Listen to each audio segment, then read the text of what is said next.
Imagine firing a single shot and watching a German tank liquefy from the inside. Soldiers had only one name for it: witchcraft.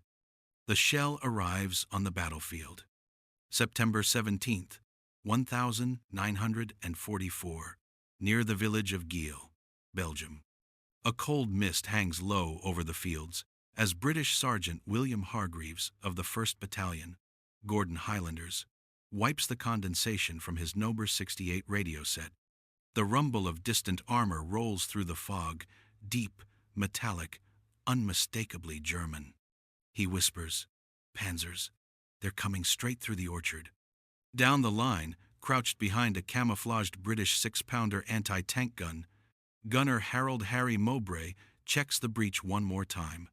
He's loaded dozens of solid-shot AP rounds before, but today his crew chief had pressed something new into his hands, a dull black shell with a strange, almost oily sheen.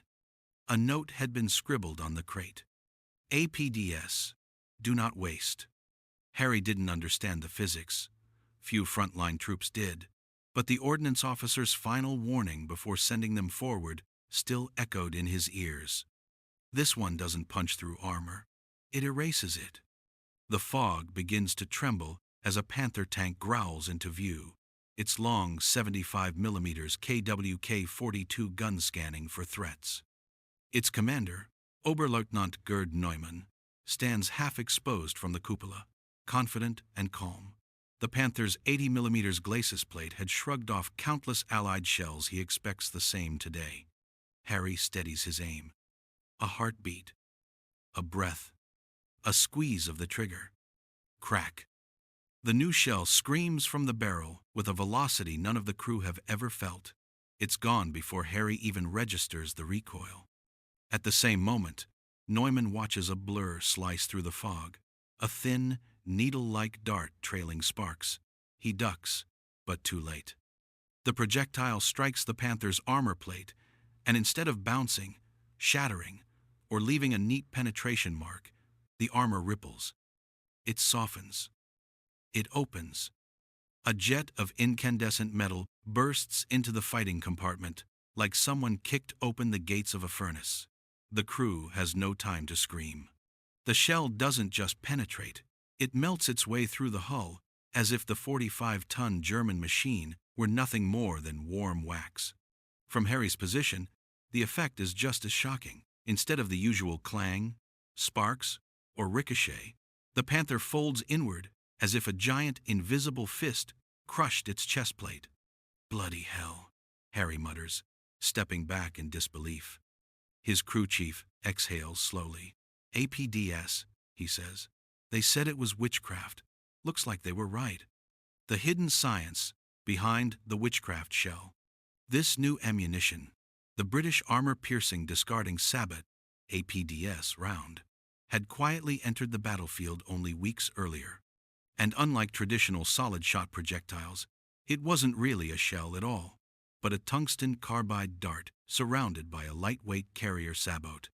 When fired, the sabot peeled away mid-flight, leaving a thin penetrator, only 17mm thick, but traveling at speeds over 1,200 meters per second. That velocity meant the dart didn't simply pierce armor. It superheated it. It liquefied it. It forced molten steel inward like a pressurized wave of fire. To German tank crews, who survived its early deployments, and there were few, the effect felt supernatural. A weapon that didn't rely on explosives, didn't rely on impact mass, just pure speed and a metal core harder than anything they'd encountered. Reports began filtering through German lines. A British round that melts armor. No ricochet it slices through. Black magic ammunition. A shell that leaves the tank intact but kills everyone inside. Even Allied troops didn't fully grasp what they were using.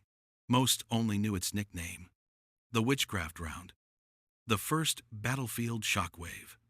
Back in Giel, the destruction of the Panther sends chaos rippling through the German armored column. Neumann's tank is still burning from the inside out, the metal hissing like hot iron plunged into ice. Another Panther tries to pivot, But a second APDS shot rips through its side armor and detonates its ammunition racks. Flames leap skyward. German infantry, believing the British are using some new explosive secret weapon, scramble for cover. But the British gunners aren't firing explosives, they're firing darts, trailing streams of molten steel. Harry's 6-pounder crew fires again. Another tank collapses as its armor caves inward. For the first time since the Panther had arrived on the eastern and western fronts, British crews feel something they had rarely experienced when facing German heavy armor: superiority. The APDS round had just changed the rules of tank warfare, and it was only the beginning. The realization: Germany confronts the impossible weapon. September 17th, 1944, eastern edge of Giel, Belgium. Minutes later, the smoke from the burning Panthers drifts across the orchard, carrying the sharp tang of scorched metal and cordite. German radio traffic crackles with panic-clipped voices, overlapping commands, confusion building into fear. Inside a surviving Panzer IV, Feldwebel Otto Kremer wipes sweat from his brow despite the cold morning air. His loader mutters, "It wasn't a hit, it was a flash, like the armor melted." Kremer doesn't answer. He'd seen the impact from 50 meters away, the strange, needle-like round that didn't behave like any Allied projectile. The moment it struck, the armor didn't fracture, it flowed. He grips the turret traverse handles and whispers to himself, "What kind of shell does that?" Before he can finish the thought, another British 6-pounder opens fire. The APDS round slices through a tree trunk, shearing it cleanly as it passes on its way toward the Panzer IV. Kramer's driver slams the gear shift into reverse, jolting the tank back onto the main road. They escape the shot barely, but the crew now knows the truth. Something new is on the battlefield, something they have no counter for. Behind the front line's discovery of a secret advantage. Hours later, as dusk settles over Giel, the British 1st Battalion consolidates their position. Sergeant Hargreaves walks among the spent sabots scattered near the 6-pounder. Thin, split pieces of aluminum, the discarded carriers, are strewn across the grass like shrapnel from some alien machine. A young lieutenant from the Royal Artillery kneels beside one, running his thumb along the fractured edge. "This is it then," he murmurs. "The round the Boffins have been whispering about. Tungsten core, discarding sabot, nearly twice the muzzle velocity of our standard AP." Harry Mowbray, leaning against the gun shield, asks, "And what makes it melt tanks?" The lieutenant exhales, choosing his words carefully. "Speed, that's it. Nothing magical, just a dart so fast it forces the armor itself to turn liquid. At these velocities, steel behaves like water." Harry looks back at the ruined Panthers. "It sure felt like magic from where we were standing." The lieutenant nods, which is why the Germans won't believe what hit them. German command responds panic in reports. That night, as the German 9th Panzer Division regroups, radio operators compile field reports. Many are frantic and contradictory. Enemy using high-temperature penetrator. Armor melting from inside. Shell passes through before sound of shot is heard. No fragmentation, just instant incineration. At divisional headquarters, Oberst Heinrich Stielke rubs his temples as he reads the messages. He served in Russia. He'd fought British armor in North Africa. But he had never seen tank crews describe a weapon like this. He circles one line in red pencil. Not explosive, pure energy. Stielke looks up at his adjutant. "If the British can produce this in quantity," he says quietly, "the Panther will not save us. Nothing will." The adjutant hesitates. "But Herr Oberst, surely their factories cannot spare tungsten for every shell?" Stielke says nothing. He knows the truth.